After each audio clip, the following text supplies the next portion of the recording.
Why? It's a really powerful question when wielded properly. And before we dive into any of the fun, nitty gritty good stuff about unpacking the connection toolkit and finding out what's inside of it, it's really useful to talk about what's the point of actually connecting people to each other and to the purpose of why they're there and creating the space for relationship to show up. So what I'd like to do is walk you through a framework that in all of the work that Will and I do with groups, this is kind of in the back of our mind and an approach. And I think you'll find the language really fitting and useful to your own context. So let me get my technology sorted out here and see if I can't screen share this. All right. If you're alone, you can feel free to answer verbally as well, but hopefully you can see this. What I want to do is take us into this world of what I'm going to call retention through relationships.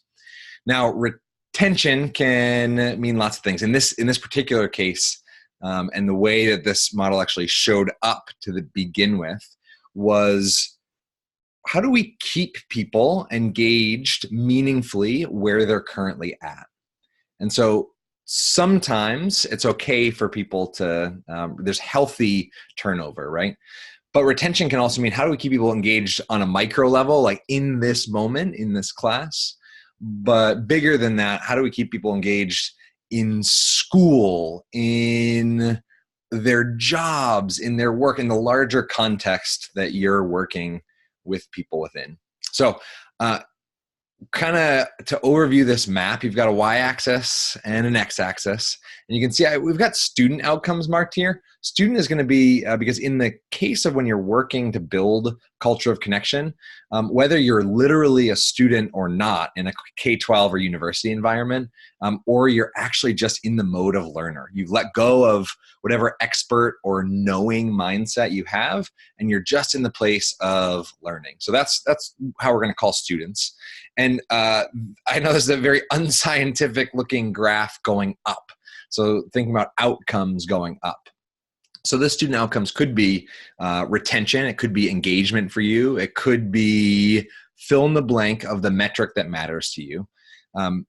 Connection is not and relationships are not a cure-all for everything. And when you look at organizational development research and educational learning theory and research, what you generally find is this upward curve with what I'm about to unpack.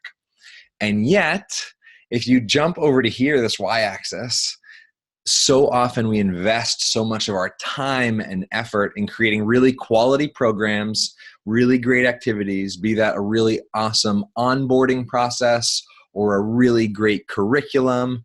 And that's really important. We need to do that. And it's almost as if we were standing up here at the top of the y-axis, throwing a grappling hook over to student outcomes way over here and pulling that up. It's possible. You can do it. It's a lot of effort to try to boost student outcomes solely through quality programs and activities. So I'm going to unpack toward the end here what lives and what we're going to advocate for that sits on the x-axis to make that lift lighter. But first, what I'd like to do is unpack who lives here, who lives in these buckets. And so what we've noticed in working with universities and organizations and schools is that people tend to fall into different buckets of cultural engagement. And so in the first bucket, we're going to have cultural critics. So these are people who they've already come into whatever setting you are meeting them in, and they've got a critical eye. They're not super psyched to be there maybe. They're there and they're kind of figured out all the things that are wrong with whatever you've got going. All right, so these are people already with a critical eye, critical lens, that are generally detracting from whatever you're trying to accomplish, whatever outcome you're aiming to achieve. Above that, I would say that there's this bucket of consumers. So these are people, you could call these people scrollers too. These are people who are happy passively scrolling through their own, be it literally scrolling through a feed, or just kind of being obedient, perhaps. Now, the question is who they're being obedient to. And so are they being obedient to you and whatever structure you've got set up, whatever quality program or activity or curriculum you have set up? Or are they being obedient to their peers who are leading them down another path, saying, you don't really need this, etc.? So consumers are very easily swayed. They're followers, right?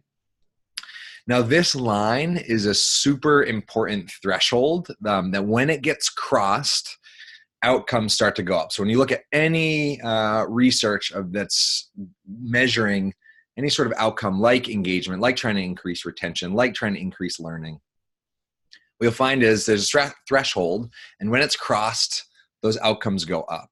And in this bucket is now, once you've gotten people cross that threshold into this bucket of contributors. So these are people who recognize, hey, I am an agent of change in my own environment. I am not a victim to my culture, my experience. I get to have choice into how to mold and shape this reality. And to be clear, these are states, not traits, right? So you don't have people who are permanently critics. This is not a Myers-Briggs, not a personality test. These are states that you can be in, not permanent traits that you've adopted. And so you have a lot of people in a lot of organizations come in as contributors who are really excited. They can't wait. They're gung-ho, fired up, and then they find out about the bureaucracy and the red tape. And they find out about how in 1985 they tried this idea, but it didn't work. And so now their ideas are getting shut down. And they may move into, you know what? Forget about it. I'm going to move into this consumer bucket. I'm just going to kind of fly under the radar, do what I'm told. And eventually, it's possible that they'll fall into that critic category of pointing out what's wrong, and that blame starts to shift. So beyond that, a contributor is a really, really great place to be in. Organizations want contributors, right? Above that, though, I would say that there is an even more contributing category, and I would call these folks connectors. So these are the type of people that become leaders. They become hubs. So whatever you're trying to accomplish, they almost become your aid. So they're almost like the teacher's aide, or if you're in a university orientation program, they're almost like they're doing your job for you because they're helping carve out a space for people to belong. Or if you're in an organization and you're onboarding folks, connectors are the people that are connecting both ideas and people to each other, but they've become hubs for contribution, right? And so they've pulled together a group of people to continue contributing. Really, really powerful when you can find people in that bucket and really fuel and support them. They will make your job so much easier to positively reinforce and find and leverage those connectors in the group. So there is one other category. They live over in the bottom corner, and they are the curmudgeons. And I'm laughing because these are people who kind of live in a perpetual state of crankiness. And they're people that take, if you're familiar with the Pareto principle, they're people that take 80% of our effort, but give us about 20% of the return. And so our approach, whenever we're working with a group and whenever we're implementing or helping people use this connection toolkit, is really to focus on the critic and consumer buckets. Because once they cross what I would call this middle line, the threshold of curiosity right here, something really, really magical can take place. All of that said, I want to make it come alive a little bit with a person who taught me something really profound. So a quick fun story about a woman named, we'll call her Shakay. Shakay I met right before giving a keynote to about 1,500 people at an opening university orientation program. And I was all mic'd up. I was about to go on stage in about 10 to 15 minutes. And I like to connect with people beforehand and hear the stories of people I'm connecting with, even if it's at a scale of 1,500. And so I'm milling around and I'm asking the question in general.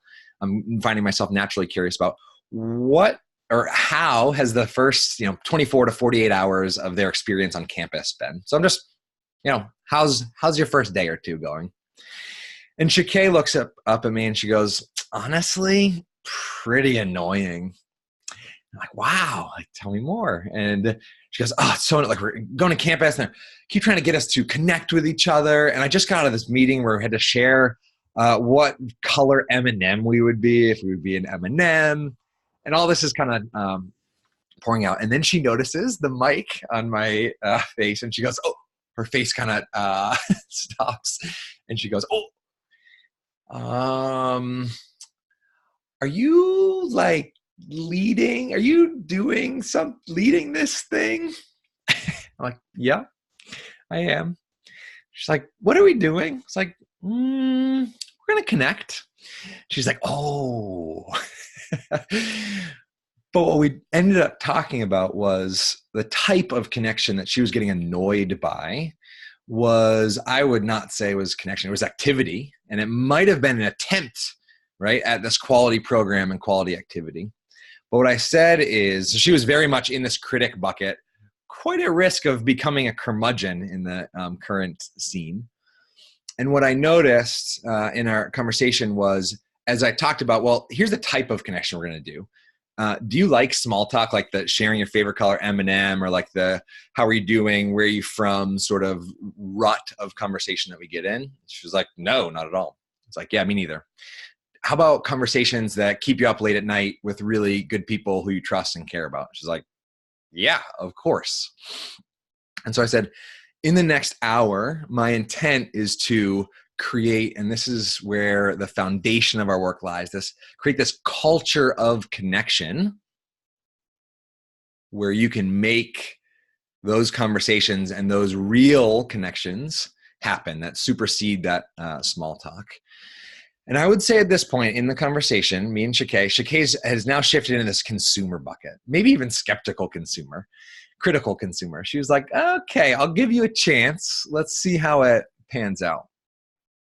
And so I go up on stage, I start this program. We're doing this large interactive exercise with an item in the connection toolkit, and have students broken out into small groups of 6 to 8 people. And they're just off. And I kind of have an eye on Shakay, and it looks like Shakay's kind of leaning in, kind of leaning forward. And I would say, just from body language, from a distance, Shakay was looking to me like she had fallen into this contributor bucket.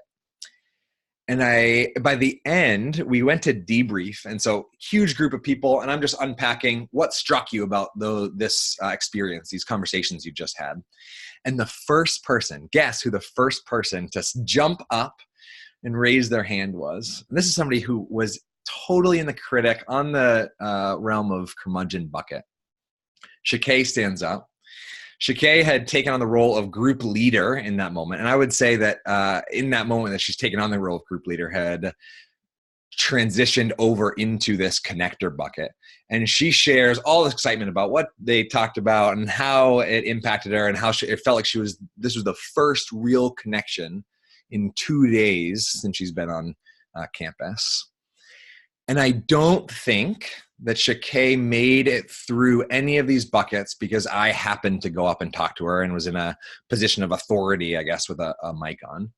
I think that what happened with Shakay in that moment is that she crossed this threshold of curiosity, and that there was enough of a culture and an environment of connection that was created where she felt psychologically safe enough to be curious about the people around her and see and relate to those people. And I think that culture of connection has a way of moving people much more quickly than we can as designers or facilitators or leaders. That culture of connection and connections with the group have a much more powerful way of moving people through this critics to consumers, contributors to connectors bucket. That is a big why. That's a lot to take in. Feel free to take a breath and 60 seconds to ponder all that.